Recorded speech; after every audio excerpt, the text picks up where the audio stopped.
Good morning. DSR ज्ञान पाठशाला में आप सभी का स्वागत है। आज हम लोग पढ़ेंगे इंग्लिश का सबसे ही इम्पोर्टेंट चैप्टर जिसका नाम है टेंस। आज हम लोग पढ़ेंगे टेंस के बारे में। इजी वे में इसको समझने की कोशिश करेंगे क्योंकि टेंस जितना हम लोग समझते हैं उतना टफ है नहीं। बशर्ते क्या होती है कि हमारी बेसिक कंसेप्ट जो होती है वो अच्छी नहीं होती है, जिसके कारण हमें पता चलता है कि टेंस क्या होता है, टेंशन देता है। ऐसा कुछ नहीं। चलिए आज टेंस पढ़ते हैं और उसको समझने की कोशिश करते हैं कि टेंस आखिर होता क्या है, व्हाट इज टेंस। तो टेंस के बारे में थोड़ा सा जानते हैं और टेंस के बारे में पढ़ना शुरू करते हैं आज हम। तो सबसे पहले ये जानते हैं कि टेंस है क्या, व्हाट इज टेंस। टेंस आखिर आया कहाँ से, ये जानना बहुत ज्यादा है। तो टेंस जो है वो एक लैटिन वर्ड है। टेंस क्या है, एक लैटिन वर्ड है। तो लिख सकते हैं कि tense has come from a Latin word,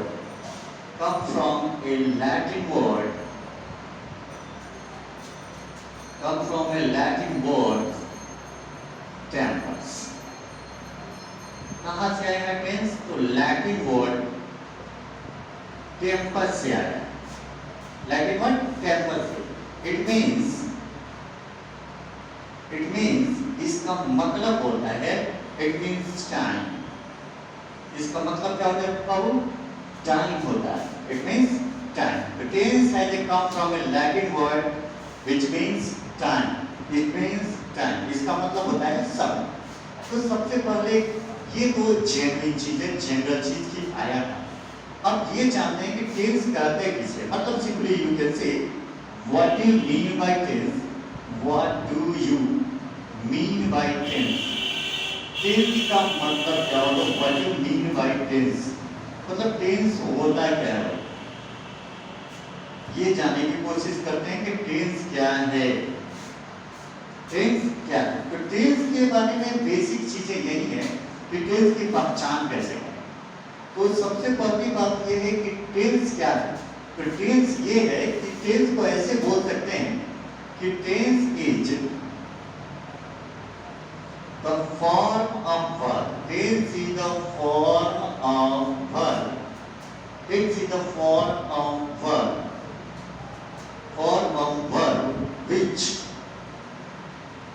which shows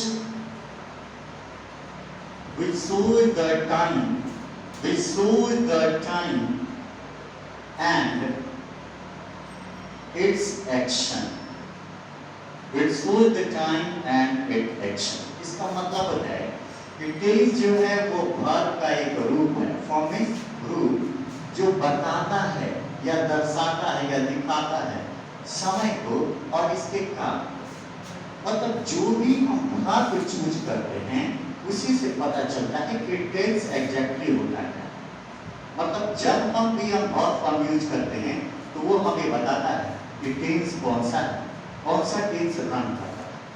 ये बहुत ज्यादा है क्योंकि V1 या V5 जैसे हम प्रेजेंट इंडेफिनिट में लगाते हैं, V4 प्रेजेंट कंटीन्यूअस में लगाते हैं, V3 प्रेजेंट परफेक्ट में लगाते हैं, पास्ट परफेक्ट में लगाते हैं। तो ये जो वर्ब फॉर्म होते हैं वो क्लियर करते हैं कि किस टेंस में है, कौन सा टेंस है। इसीलिए यहाँ लिखा हुआ है कि टेंस जो है वो क्या है, वर्ब का एक फॉर्म है जो बताता है कि इसका टाइम क्या है और ये एक्शन कैसे करेगा, काम क्या करेगा। ठीक है, कोई दिक्कत नहीं है। लिखना चाहें तो आप लिख सकते हैं, 5 सेकंड का टाइम है। फिर स्टार्ट राइटिंग।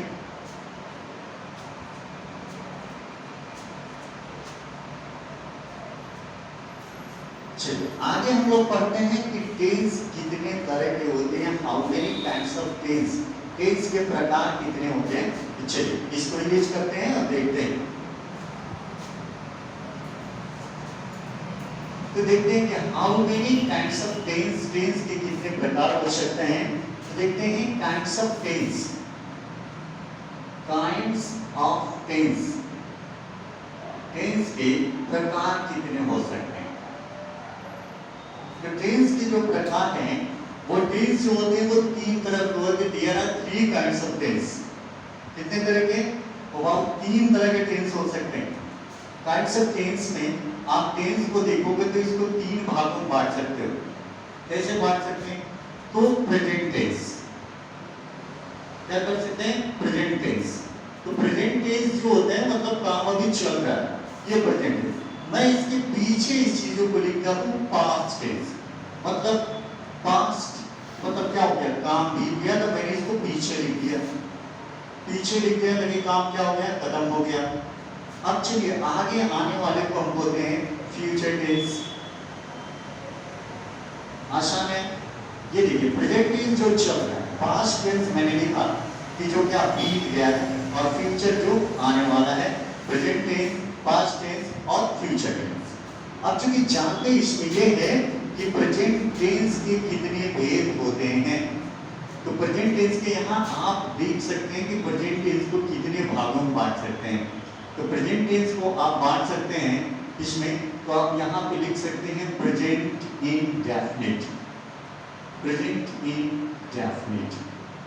और प्रेजेंट इंडेफिनिट को कितने लोग इसको बोलते हैं? Present simple. कितने लोग इसको बोलते हैं? Present simple. और इसी को कितना लोग ये भी बोलना पसंद करते हैं कि सिंपल प्रेजेंट। क्या बोलना पसंद करते हैं? Simple present. दूसरा जो टेंस होता है ये होता है प्रेजेंट कंटिन्यूअस। क्या होता है बाबू? Present continuous. और प्रेजेंट कंटिन्यूअस को हम लोग जेनरिक तौर पे और भी बोल सकते हैं। इसको क्या बोल सकते हैं? तो बोल सकते हैं प्रेजेंट इम्परफेक्ट, प्रेजेंट इम्परफेक्ट। तीसरा हम बोल सकते हैं प्रेजेंट परफेक्ट। तीसरा बोल सकते हैं प्रेजेंट परफेक्ट। और चौथा जो टेंस का है उसको बोलते हैं present perfect continuous, present perfect continuous. ये हुआ टेंस के बारे में थोड़ी सी चर्चा। Present tense, past tense, future tense और प्रेजेंट टेंस के बारे में। प्रेजेंट टेंस के कितने हिस्से होंगे? तो प्रेजेंट इंडेफिनिट, प्रेजेंट सिंपल भी बोल सकते हैं या सिंपल प्रेजेंट बोल सकते हैं। दूसरा हम कर सकते हैं प्रेजेंट कंटिन्यूअस या प्रेजेंट इम्परफेक्ट। तीसरा बोल सकते हैं प्रेजेंट परफेक्ट और चौथा बोल सकते हैं प्रेजेंट परफेक्ट कंटिन्यूअस। इसको राइट डाउन कीजिए, नोट करना शुरू करें।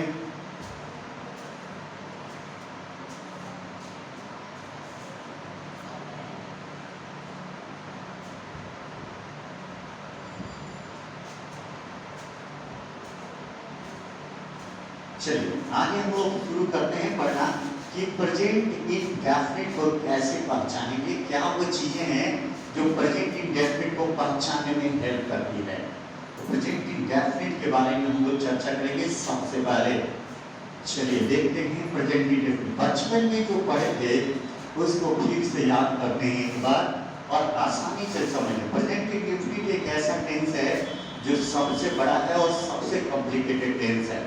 इसको समझना आसान नहीं है। तो सबसे पहले हम चर्चा करेंगे प्रेजेंट इंडेफिनिट की। प्रेजेंट इंडेफिनिट के बारे में हम लोग चर्चा करेंगे। प्रेजेंट इंडेफिनिट के बारे में चर्चा करेंगे तो इसमें चर्चा करके क्या क्या कंडीशन हो सकते हैं, इसमें कैसे जानेंगे कि ये प्रेजेंट इंडेफिनिट है।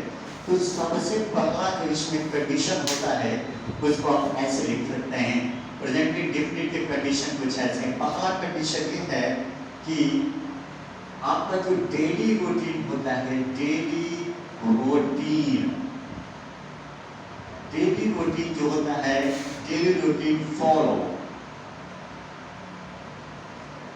Present indefinite, present indefinite. Daily routine जो होता है वो आपका फॉलो करता है प्रेजेंट इंडेफिनिट को। एग्जाम्पल आप देख सकते हैं। इसका एग्जाम्पल बहुत आसान है। एग्जाम्पल जैसे डेली रूटीन करते हैं, हम क्या करेंगे? आई गेट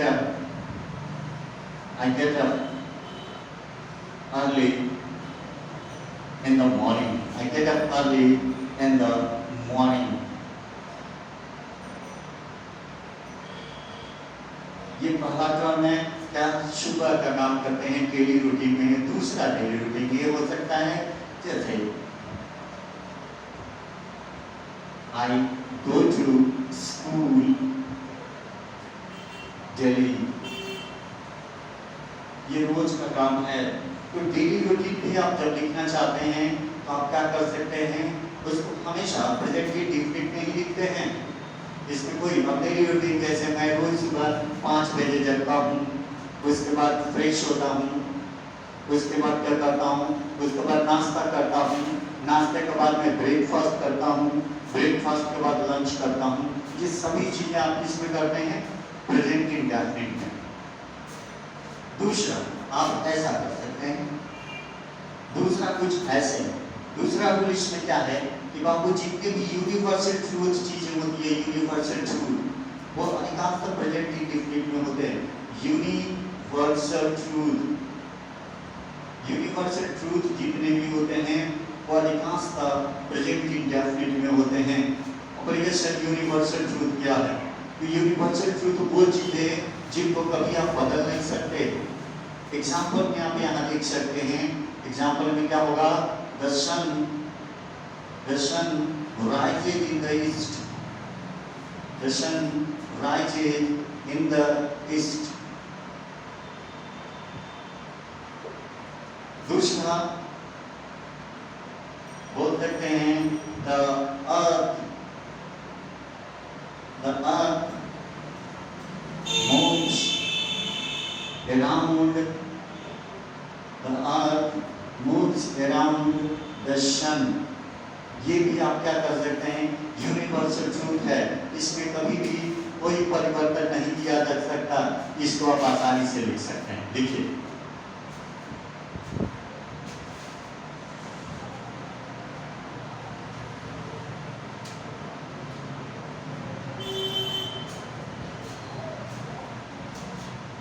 चलिए अब इसको देखते हैं कि रूल ऑफ ट्रांसलेट इसमें मेथड देखते हैं। रूल ऑफ ट्रांसलेट करते हैं, बनाने के नियम क्या क्या हो सकते हैं, कैसे पहचान सकते हैं। तो बचपन में जो हम पढ़े थे उसको तो याद करना है, क्योंकि क्या है बहुत सारी चीजें उससे जुड़ी हुई होती हैं, उसको हम फारग नहीं कर सकते, उसको दूर नहीं कर सकते। तो बचपन में जब हम पढ़ते थे कि पहचान इसकी क्या होगी, क्या होगी पहचान, मतलब इसको सिंपल आप बोल सकते हैं सिंबल क्या होगा इसका, सिंबल क्या होगा हिंदी के अनुसार, सिंबल जो हम लोग पढ़ते हैं तो उसके अनुसार क्या होता है, तो बाबू होता है कि क्रिया के अंत में, क्रिया के अंत में लगा होता है का है, ती है, के है, ETC। ये क्या होता है, प्रेजेंट इंडेफिनिट की पहचान है सिंपल। एग्जाम्पल में आप ऐसे लिख सकते हैं, एग्जाम्पल में क्या लिख सकते हैं, तो एग्जाम्पल में लिख सकते हैं जो बचपन से लिखते आए हैं, लेकिन हम लोग थोड़ा सा बदल सकते हैं। एग्जाम्पल में लिख सकते हैं कि वह किताब पढ़ती है, और दूसरा लिख सकते हैं मैं रोज विद्यालय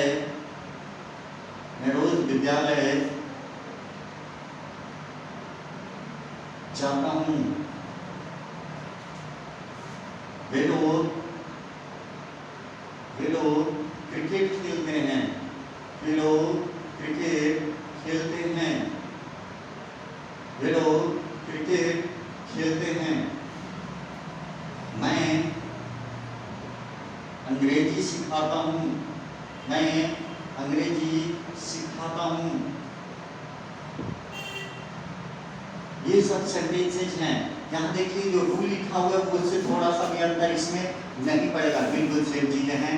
देखिए कि क्या है, इसके क्रिया के लास्ट में जैसे क्या बोलते हैं, क्रिया मैंने बोला क्रिया का अंत है कि ये लगा होगा, तो यहाँ पे आप देख सकते हैं, देखिए यहाँ लगा है टी, कार, ये सब चीजें क्या है, प्रेजेंट इंडेफिनिट के पहचान है। अब बात ये है कि बनाएंगे कैसे, तो इसके लिए रूल ऑफ ट्रांसलेट देखते हैं। Rule of translate, rule of translate बनाने के नियम कैसे बनाएंगे, रूल ऑफ ट्रांसलेट।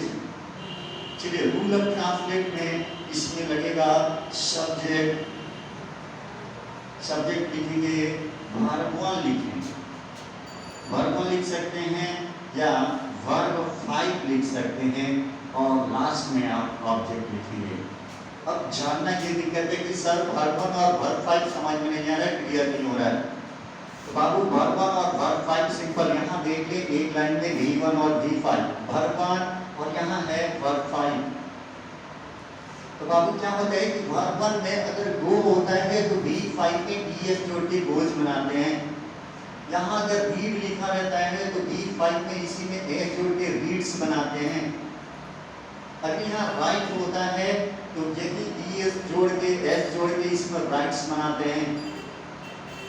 एप्लीकेशन को V1 और V5 यूज कहाँ करें, तो देखिए बाबू यहाँ पे ये है V1, तो बाबू यहाँ पे क्या करना है कि I V दे U के साथ आपको लगाना है V1। यहाँ देखिए V5 मैंने लिखा है तो he, she, it और नेम के साथ आपको लगाना है V5। क्लियर है, क्लियर है, कोई डाउट नहीं होना चाहिए आई थिंक।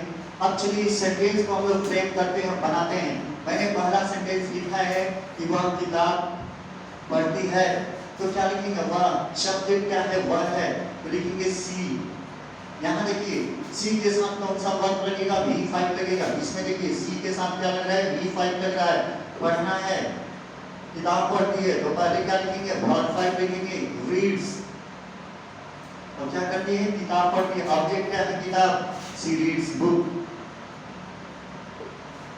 बाकी काम आप करें और कमेंट करें कि सही है या गलत है, आप अपना कमेंट जरूर दें।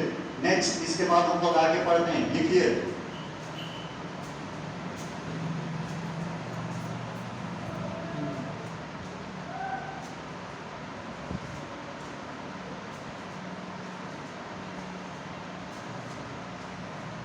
आई होप कि आपने लिख लिया होगा। चलिए आगे बढ़ते हैं। अब कुछ बेसिक चीजें हैं जो बच्चों को बहुत ज्यादा कंफ्यूज करते हैं, और वो बेसिक चीजें क्या है, तो कहते हैं कि सर एक बात बताइए कि हम ES कहाँ लगाएं और S कहाँ लगाएं। ये बच्चों के साथ बहुत बड़ी मेजर प्रॉब्लम है हम लोग के साथ कि क्या करेंगे सर। ठीक है, आपने V1 और V5 तो बता दिया, लेकिन ये नहीं बताएंगे सर ES कहाँ जोड़ेंगे, S कहाँ जोड़ेंगे। ये बहुत कॉम्प्लिकेटेड है, तो देख लीजिए क्या करना है। आसान बनाइए पढ़ाई को और उसमें देखते हैं कि क्या क्या ऐसी चीजें हैं जिसको आसानी से कर सकते हैं। तो देखिए बाबू, इसमें क्या करना है, तो नोट में लिखिएगा। नोट में क्या करना है, अगर कोई भी वर्ड जो है, कोई भी वर्ड की एंडिंग मतलब क्या, समाप्त, अगर कोई भी वर्ड एंडिंग कर रहा है, इससे कोई भी वर्ड एंड कर रहा है, एंडिंग कर रहा है, इससे कोई भी वर्ड की एंडिंग अगर किससे हो, कोई भी वर्ड की एंडिंग अगर S से हो, S से हो, O से हो, CH से हो, H से हो, ऐसे कुछ वर्ड आते हैं DTC, तब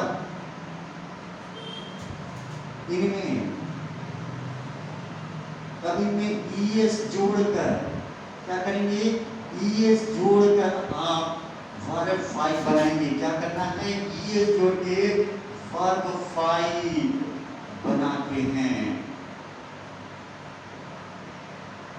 और बाकी जो वर्ड बच जाते हैं उनमें S जोड़कर उसका V5 बनाते हैं। चलिए एग्जाम्पल में कुछ एग्जाम्पल देते हैं।